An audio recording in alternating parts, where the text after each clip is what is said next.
So welcome everyone. I'm glad you're here. And we are going through it was CFOs to go, now it's To Go Advisory Group. Bill, Brian, and Jody, why don't you go ahead and introduce yourselves? I'm Bill Klein. I'm a partner with To Go Advisory Group. Still don't have that rolling off my tongue yet. It's CFOs to go in my mind. We'll get there. And my name is Brian Dunkel. I'm a partner with CROs to Go, which is, of course, under the house brand of the To Go Group, and I'm responsible for marketing, sales, and customer service. And my name is Jody Avina, and I head up the talent acquisition as a recruiter for the To Go Advisory Group, and my reach is across all of the partnerships and all of our branding. Thank you for having us. Yeah, thank you. We're excited to hear your presentation.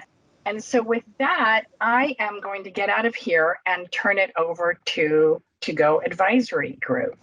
Thanks to Vicki and Jess for the opportunity to talk to you today. We've enjoyed collaborating with Trinet for several years, and in fact, we're a client, as you heard. Let me just briefly talk about our name.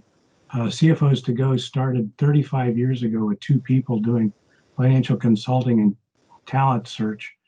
And as we grew, our clients grew, we grew along with them.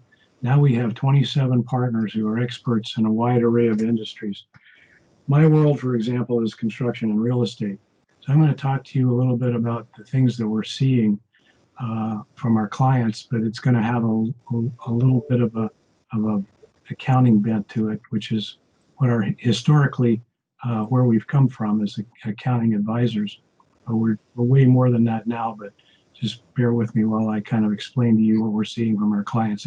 It bears out across the board.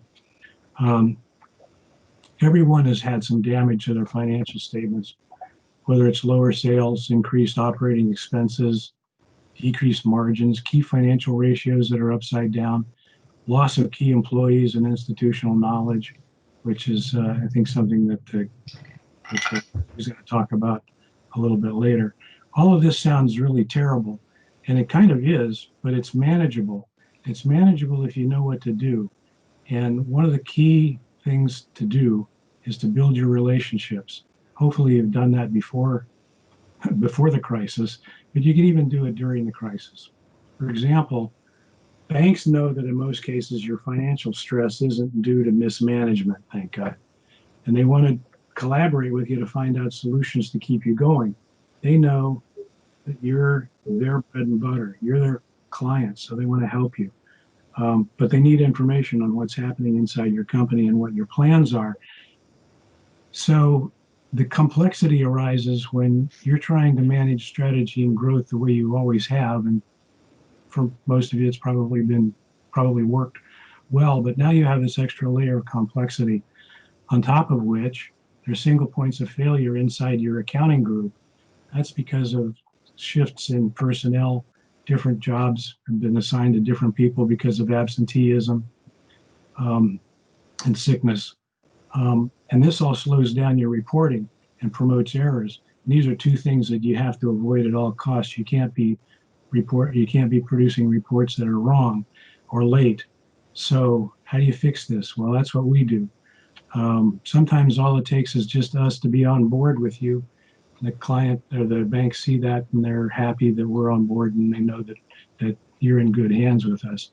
But what we actually do is it's not rocket science. It kind of makes perfect sense. We help tune up your financial statements with candid accuracy and transparency. We don't try to bury stuff. It's all out in front of everybody. We help you present your company to your bank truthfully, but in the best light possible. And we provide expert talent when and where you need it. The right people at the right place at the right time, from part-time bookkeepers to full-time CFOs and everything in between.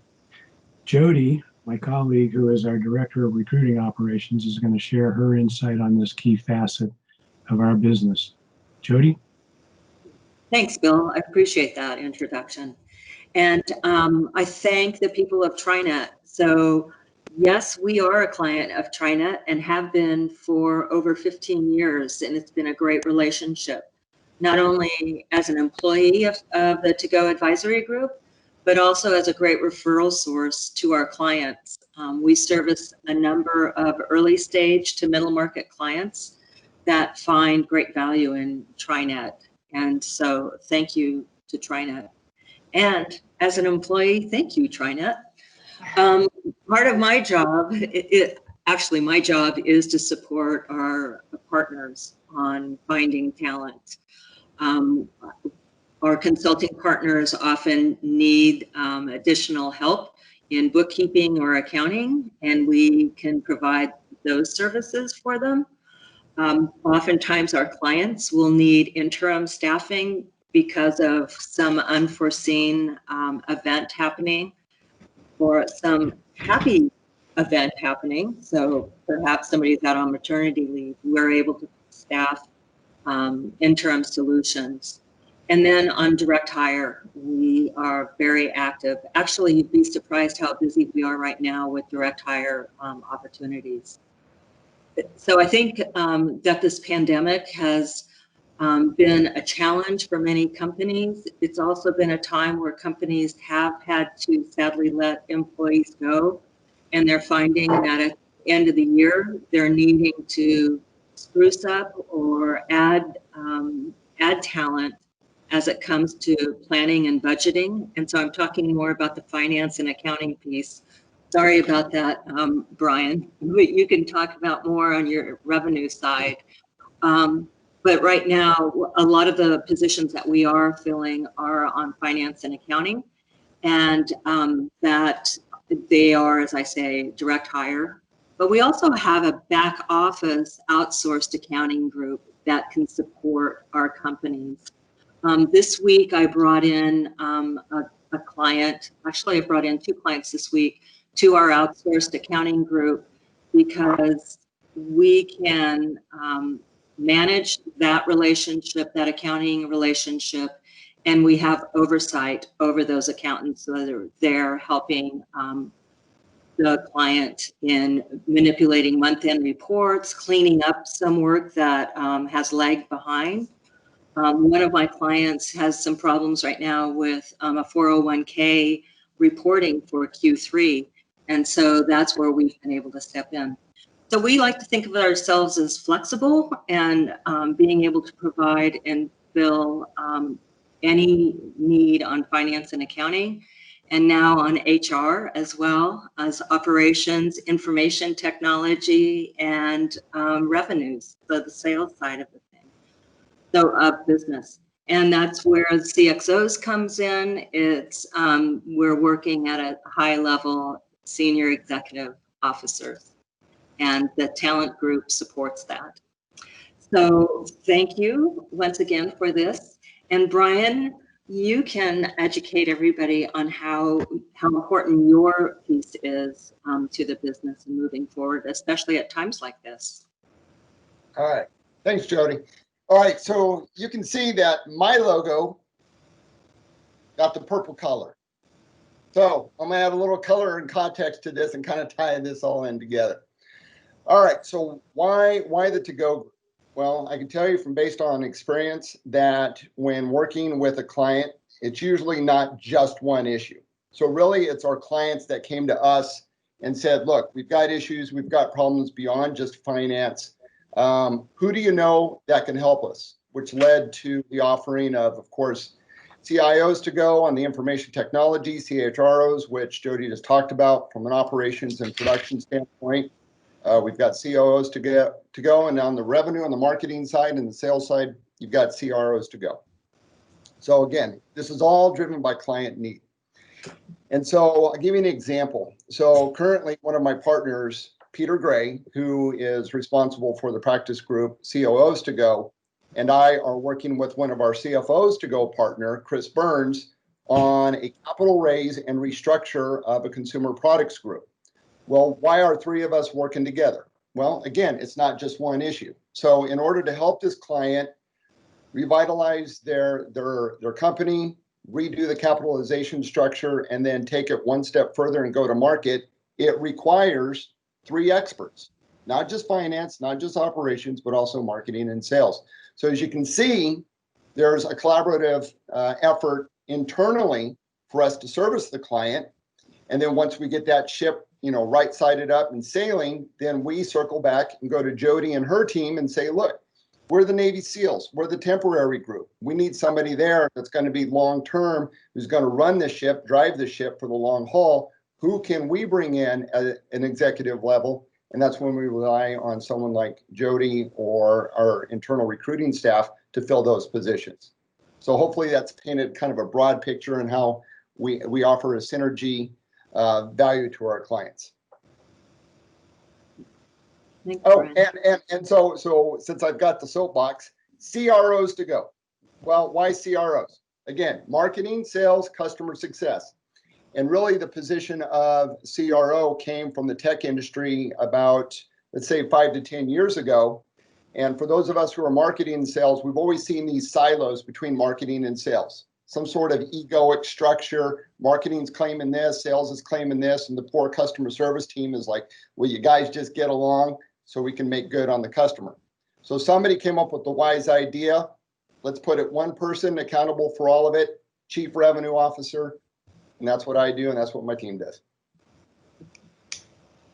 Thanks. So Brian, are you done? Yeah. Back to you, Jody.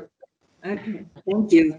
And so we'd like to take this opportunity to engage with you all and learn from you about some of the changes that you see coming and some of the concerns you all have. Are there any questions for us or of Trinet? Because Trinet, I learned all kinds of things from Trinet today. I'm really interested about the marketplace. Yeah, that's a popular one. Thank you for that. Yeah. So I know that we're very excited about the changes that are. Jeff, I think Jeff had something, but Jeff's muted. Jeff, muted. Unmute. There we go. How's that? There we go. I just had a question on the hiring practices with how it interfaces with the 2GO group and Trinet. Is there somebody that looks at the background and runs a criminal background, runs a how do you investigate the prospective employees that you're going to recommend to us? We do, as a recruiter, we do background checks and criminal checks as well. We have a couple of resources that we have to help us on that. We also do our own reference checking, and we also, I would say, do a little bit of backdoor checking on candidates as to how we came to know them, who they've worked with, and so oftentimes, especially in finance and accounting, we'll go back and check with some of the bankers they may have worked with, because our organization has been around for quite a long time. So we'll check with the outside CPAs and the bankers to find out, what the communication style was with that client or with that candidate. Does that help answer that question? Yes, that was good. Thanks. Okay. Yeah, that's a tough one, and there's a lot of scrutiny that needs to be done there. Thank you. Thanks for that question. Jody, I have a question for you. When you're doing recruiting right now, what are you seeing as most important to candidates? Because I know there's a lot of uncertainty in the marketplace. Yes. I would say evaluating the cultural fit and the openness and the communication during the interviewing process. And so in some of the positions that I'm working with right now, I think that as a recruiter, understanding the cultural fit for, number one, for what the client is looking for, and then understanding what the real needs are from the candidate, that's where the matching comes in. But it is very difficult to get people to move right now if they're not confident of the opportunity ahead of them. So oftentimes I believe that's where recruiting can come in and solve a lot of that problem because, as a recruiter, you have to get to know the client and interview the people that the candidates are going to be working with and really get a feel for what is the attraction, what's kept people there. So oftentimes if you see a company that's flipping employees through, there's something going on there. And those are the kind of pieces of information that as a recruiter, you need to be aware of. And make sure that your candidates are aware of whatever is going on. So we walk a fine line because we need to make sure that both that there are no surprises on the candidate side or on the client side. And so it has to be open communication. And there are times when it's a bad situation and then a recruiter needs to evaluate whether or not it makes sense to get involved in that.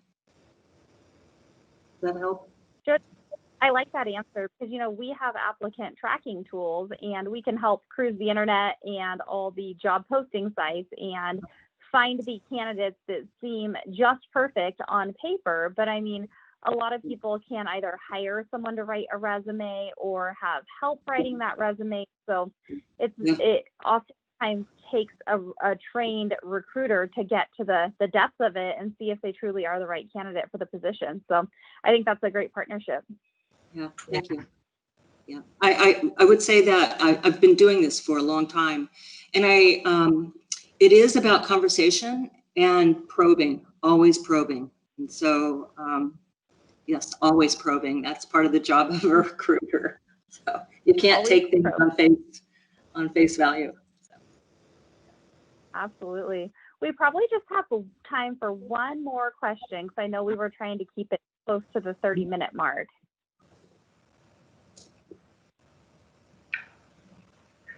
All right, I have one more question. Brian, I think you are our financial, right?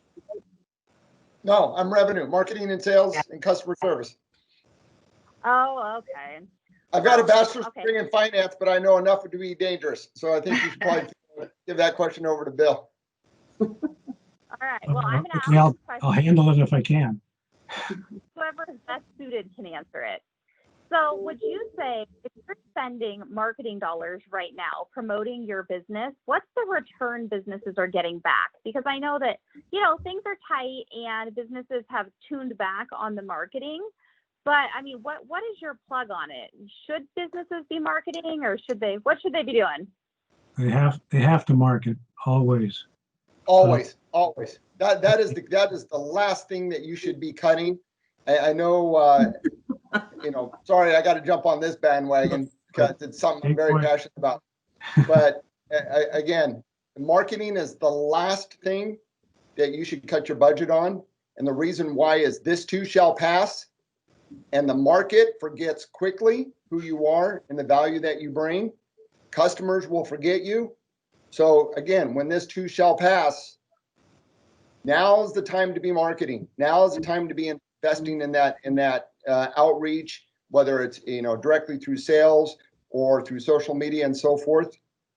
You can trim it back a little bit, but don't ever cut back to the point where you're going to regret it later. So here's another reason, because of, like I was talking about earlier, all of the things that are piling on top of you that makes the job of running the company more complex. Is banks now used to be satisfied with balance sheet and income statement, every quarter. Now they want way more than that. One of the things that they're asking for is, where are you getting your business from? How are you going to fix your slump in revenue? How are you going to fix your slump in backlog? What are you doing? Tell us where you're getting your leads and how you're converting your leads into clients. And you didn't used to have to tell anybody that. You needed to know it internally to run your company, but you didn't have to disclose it. Now you do. Good point. Great point. Good answer. Yeah. Well, I think we have some key points for this. We've kind of been in the whole, there's a pandemic, batten down the hatches, stay safe. make sure that everyone is taking care of themselves. But with that, it's so important to take care of your business and to continue that marketing and to continue to recruit top talent. From our guest speakers or from Vicki, does anyone else have any closing statements? Jess, I do have something, you know, with this whole COVID thing. I remember I heard a statement that made perfect sense, and you can tie this into your business, into your marketing. Social distancing doesn't mean relational distancing. A 6-foot separation does not mean you stop talking to your family, you stop talking to your friends, you stop talking to your customers. So don't ever forget that. Social distancing is not relational distancing. Mm-hmm. Good point. That's a great point. Actually, it's too bad that you have to explain that. It's human nature. And you know, a quick story. My daughter and I do jujitsu, and I literally was sitting there talking to a man who had a mask on. I had a mask on, and I said, "Hey, man, what's your name?" Took off his mask. We know each other from the gym and from church. I'm sitting there talking to a man I've known for years for 10 minutes, and I didn't recognize him because he had his mask on. It's human nature. Yeah. Remember, stay connected. Good point. And I think with that, we are at 3:32. So we'll thank you all for your time. And I'm going to stop the recording now. Thank you very much. Great. Thanks, Jess. Thanks, Vicki.